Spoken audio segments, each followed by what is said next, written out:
Në ditën kur maturantët ju nënshtruan provimit të fundit, Ministri i Brendshëm i ka propozuar të bëhen pjesë e forcave të rendit. Në ambientet e Akademisë së Sigurisë, ku pa nga afër masat e marra për vitin e ri akademik, theksoi se studimet aty janë një mundësi reale për të rinjt.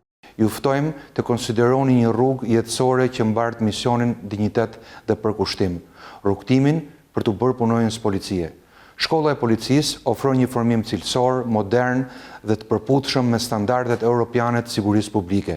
Ajo nuk është thjesht një shkollë, por është një derë që hapet drejt një karriere të qëndrueshme në shërbim të vendit dhe qytetarëve. Ai vuri në dukje se për këtë vit janë parashikuar 150 kuota. Pas një procesi të hapur dhe konkurrues, 150 të rinj dhe të reja do të kenë mundësi të përzgjedhin dhe të nisin formimin e tyre për të bërë pjesë e strukturave të policisë shtetit. Ndaj, i nxis të gjithë maturantët që kanë të fortë idealin e shërbimit publik, që kanë vullnet për të kontribuar në rritjen e sigurisë në komunitet, të përfshin Akademinë e Sigurisë në preferencat e tyre dhe të garojnë me besim të plotë. Hoxha shtoi se të jesh pjesë e bluve nuk është thjesht një profesion.